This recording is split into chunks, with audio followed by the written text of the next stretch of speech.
People often think I have it all figured out because I started at such a young age handling my business at the same time as my academic responsibilities as a senior high school student that I look confident, act confident, decisive, and sure of where I'm going. But I'm not. I honestly don't even feel qualified to be on this stage. And I'm guessing some of you have felt that same way about something in your life. Unconfident, not enough, constantly wondering, who am I to do this?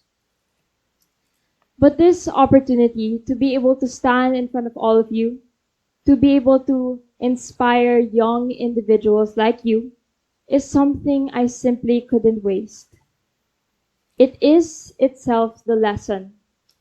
Me standing here today serves as a testament to show you that the feeling of being unqualified isn't a weakness, it is the starting point for real growth. Let me take you back to the start.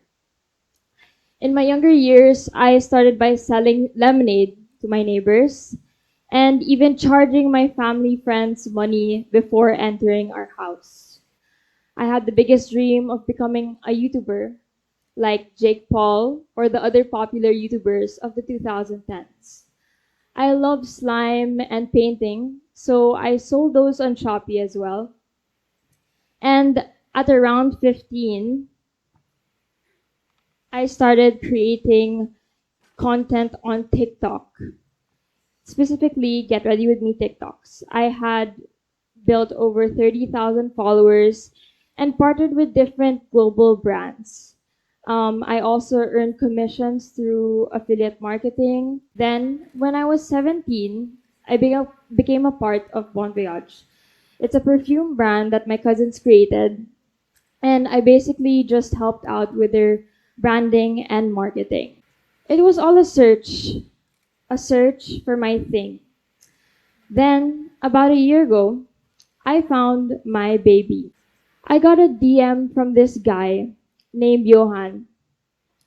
We never met, but I trusted him because he had done marketing for Bon Voyage. He wrote, Bella, let's start a bazaar. I said, OMG, yes. That's it. No concrete plan. Zero experience. Just a simple yes. And that yes became the bazaar. The bazaar is a pop up market held around the Philippines, and we've had events in Metro Manila, Davao, and Cebu, where one can find unique local products, food, and even support small businesses. The first event we had was actually chaos. We mismeasured everything, promised space to 60 vendors, and only to realize the night before that we could only fit a fraction of that. We had to scramble and rent 6 more rooms. Vendors were confused and, of course, angry at us. So we had to issue refunds, and even some pulled out from the event. It was a whirlwind of things. It was crazy. After, we continued still. We had 2 more events, and on our third, we thought we did well because our foot traffic was good. We were so happy, celebrating, we even had dinner. Then came long, long paragraphs of complaints. The criticism was harsh. It didn't feel like feedback. It felt like a failing grade or people talking bad about you behind your back. It was like a hate chain. I was so embarrassed. I felt like a failure. And I told myself that I wanted to quit and that this was a dead end. I cried and I really took it personally. But then I remembered why I started. The Bazaar's mission and vision is to create a community centric platform where small businesses gather to grow and connect.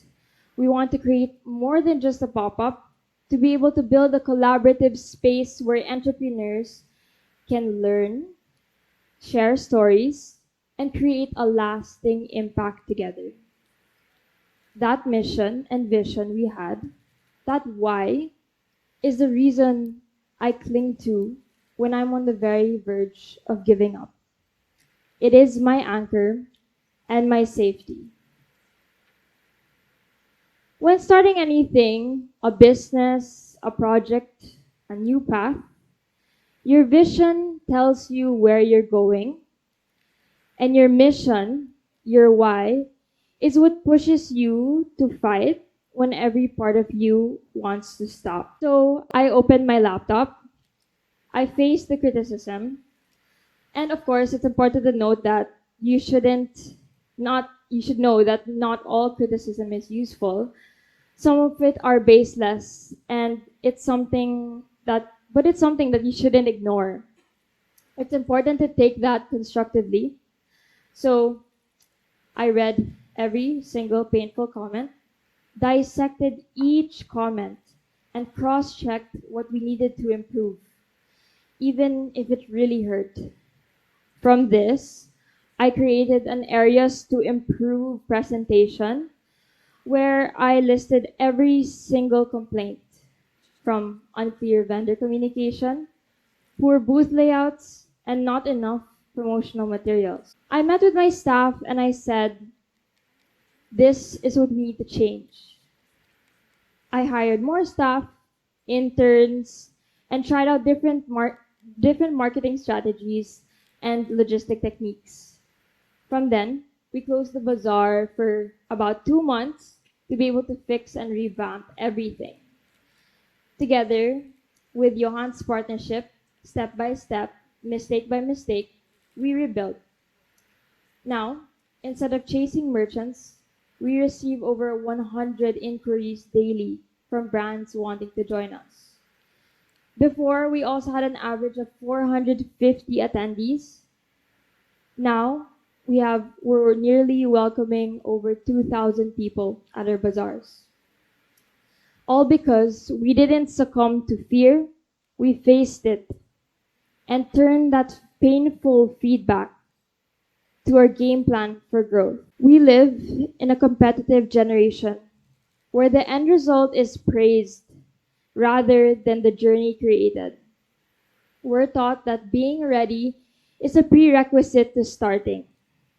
But when has anyone ever actually felt ready? Especially when you're young, we're taught that our time will come later.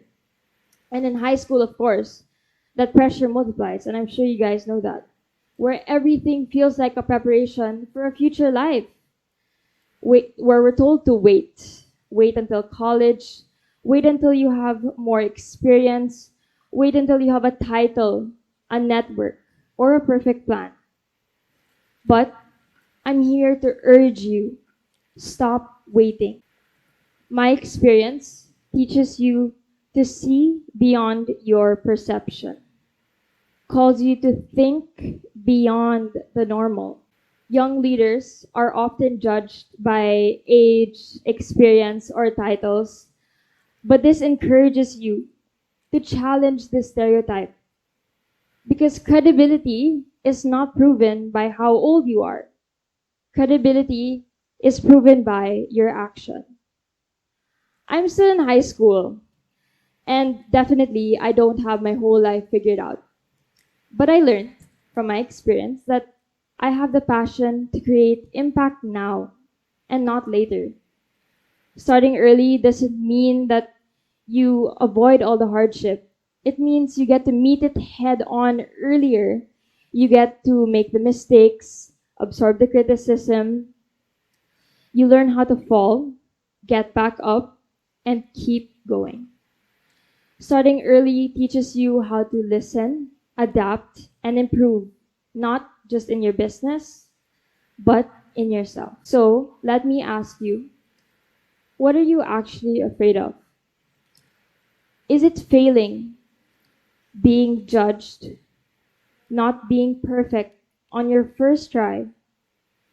If you're sitting here thinking, I'm too young, I'm not an expert, I'm not ready, Let me tell you that there's no perfect way and no perfect plan. All you need is a reason or passion strong enough to begin and the courage to endure the discomfort of growing. The question isn't, do I feel qualified? The question is, who will I become if I have the courage to start now? Thank you.